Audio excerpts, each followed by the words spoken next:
Ng International Criminal Court, haharap po ang dating Pangulong Rodrigo Duterte sa kanyang unang pagdinig sa pre-trial chamber ngayong pong araw ng Biyernes, Marso 14.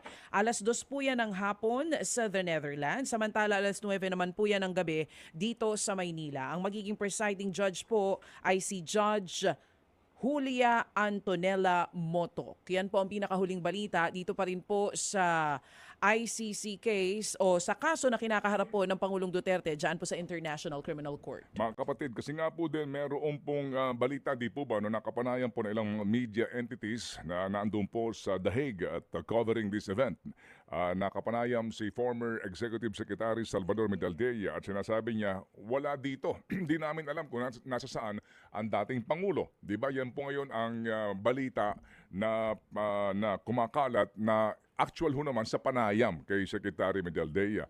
Pero pagkatapos po niyang kumalat na, naglabas po kaagad din ng statement ang ICC. Sinasabi na si Pangulong Duterte daw po ay dumaan sa proseso at pati ho yung mga medical na mga pagsusuri etc. ay dinaanan niya. At siya po ay kinukumpirma na nandito po sa isang detention facility sa ilalim pa rin po ng pangangasiwa ng ICC. Ito po ang eksakto na statement from the ICC spokesperson. Mr. Duterte is under ICC custody at the ICC Detention Center in Scheveningen. He was admitted today following all medical checks. When a suspect arrives in ICC custody, the court as standard practice takes measures to protect the health and well-being of the suspect. The court will announce in due course the schedule for the initial appearance. We recall the importance of respecting the integrity of the judicial process. Yung lahat ng ito ay usaping legal na. Okay? Doon po sa ICC, definitely po si Ma'am Sara ay maghahanap po ng abogado that will represent the president there, no, the former president there. Definitely po yun, no?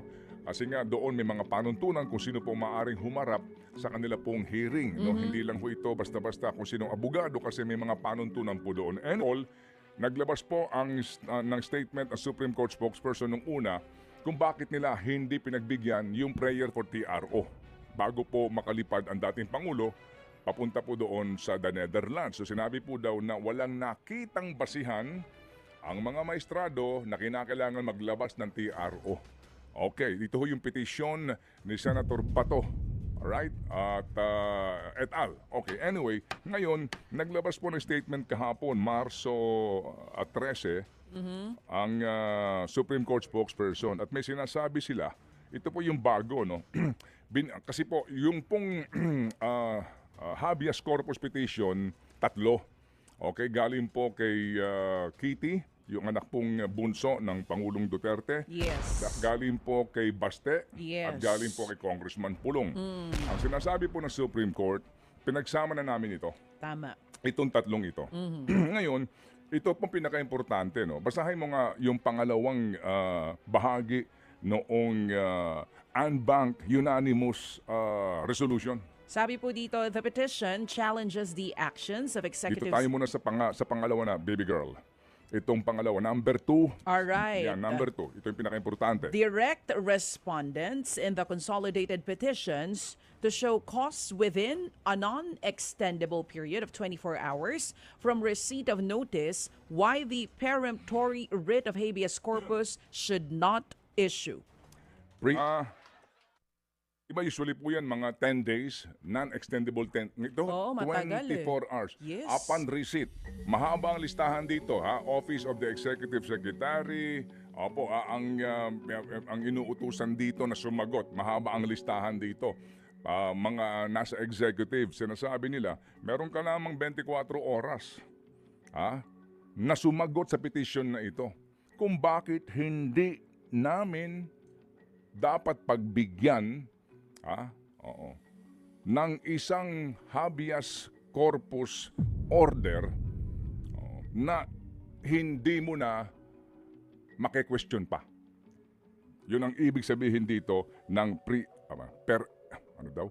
Peremptory. Peremptory. Yan ang ibig sabihin nito. Bakit namin kung bakit namin hindi bibigyan ng hindi mo na incontrovertible, irreversible, irrefutable na habeas corpus. Tingnan po natin doon sa application for TRO na ah, yung pong karapatan ng sino man pong Pilipino. Basic na basic po yan sa ating pong saligang batas. Hindi mo na kinakailangan pa maging isang abogado, girl, para maintindihan yung basic po na karapatan ng bawat Pilipino na nasa ating pong saligang batas. Hindi siya maaari, hindi na po siya mahirap intindihin. Basic po ito, no? Yung pong sinasabi na no person shall be deprived of life, liberty, or property without due process of law. Hindi mo maaaring pagkaitan, ha? Oo. Ang karapatan ng isang Pilipino na mabuhay. Opo. Nang malaya. Opo. At magkaroon siya ng kanyang mga ari-arian. Hindi mo dapat pakaitan yan nang hindi dadaan sa proseso ng batas. Kung mayroong death penalty, hindi mo maaaring parusahan ng parusang kamatayan. Hindi dumaan yan sa proseso kung meron pong death penalty. Tama. Okay. Yung pong right to liberty, hindi mo maaaring ikulong ang sino man nang walang kadahilanan, nang hindi naaayon sa batas, nang hindi dumaan sa tamang proseso. Yun po yung right sa liberty natin, yung ating freedom. Ay yung property, kaya nga po itong mga right of way na to, di ba? Hindi mo ang kahit na estado, hindi mo maaring Basta kunin na lang. kunin ang property ng pribadong pag-aari ng sino man nang hindi mo binabayaran yan o kaya hindi mo idinadaan sa tamang proseso. Yan po yung basic natin na freedom. No person shall be deprived, shall be held. No person shall be deprived of life, liberty, or property without due process of law.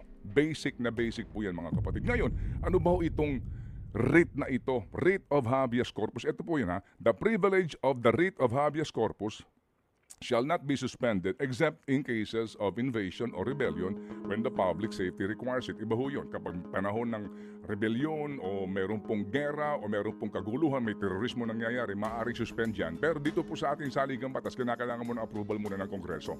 Ngayon mga kapatid, no, yung pong privilege of the writ ang tawag dyan, privilege of the writ of habeas corpus, ito po ay safeguard against unlawful detention, meaning individuals cannot be imprisoned without due process of law. Sa ating pong bansa, ito nga po'y guaranteed sa ating pong saligang batas. Ito yung writ, ang ibig sabihin, order po ito. Habeas corpus, literally mga kapatid, sinasabi dito, yung pong yung tao na ikinukulong ninyo ay dapat nyong iharap sa amin at ipaliwanag nyo sa amin kung bakit nyo siya kinukulong.